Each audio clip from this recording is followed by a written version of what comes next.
As a young man who was born into the American 1980s, it was pretty hard to avoid Home Alone.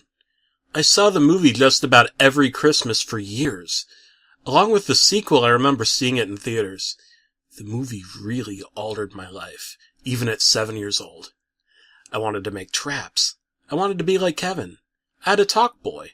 I was never able to pull off a prank call, and I'd do simple traps at first, like a rake covered in leaves or the bucket on top of the door. Yeah, the stuff wasn't original. I knew I was just stealing from the movie, but that's what I did.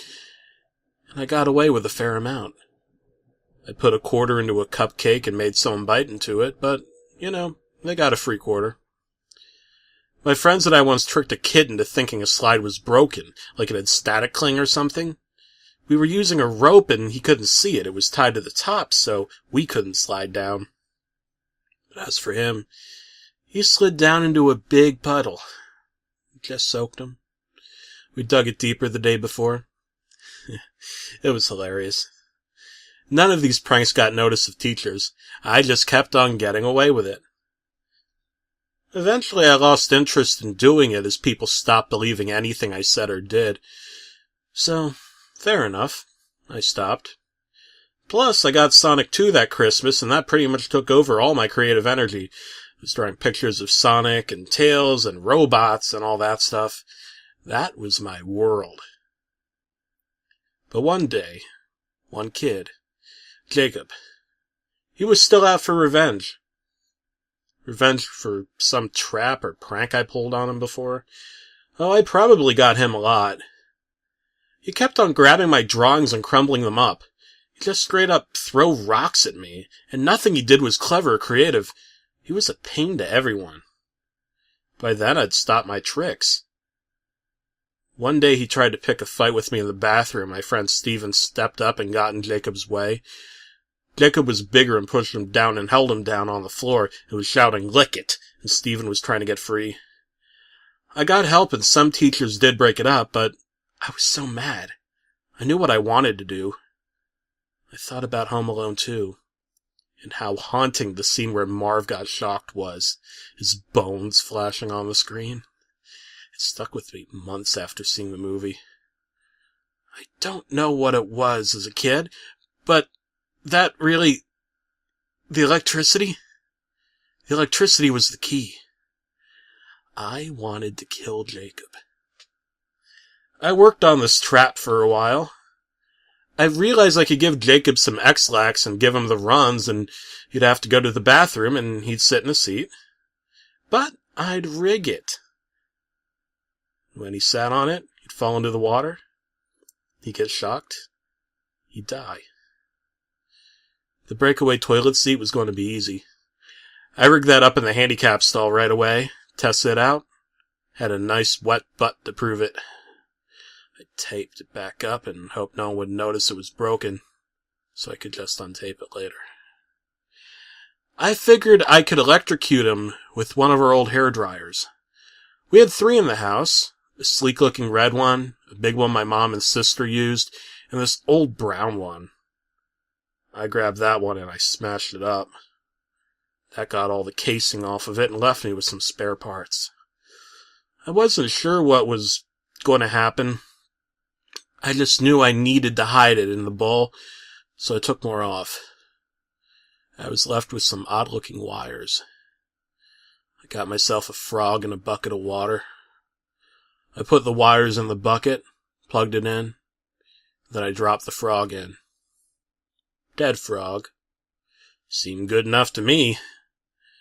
I wanted to rig it all up during lunch. I came up with a plan and I told Steve I was going to trick Jacob into having diarrhea. He was so into it. I told him I'd try to trick him into eating his lunch. Steve got it. We played some reverse psychology to get Jacob to steal our dummy bag of lunch, and Jacob ate it up, with the X-Lax and all. I went to the bathroom to set up the trap. Steve kept a lookout, and we made sure no one else used the handicap stall. I then hid in the next stall where I could plug in the parts to an extension cord.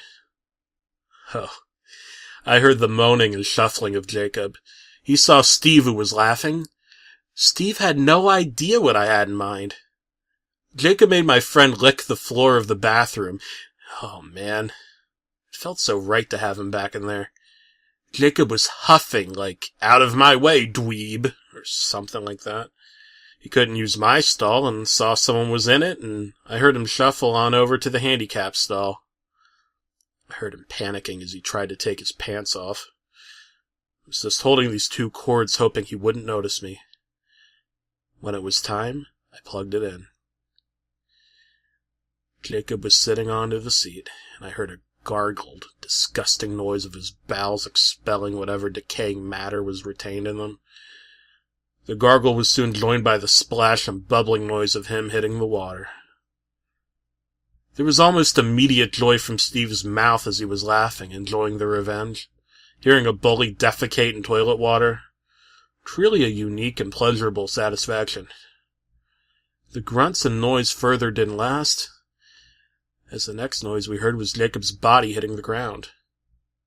I unplugged the cord, quickly snuck from under the stall.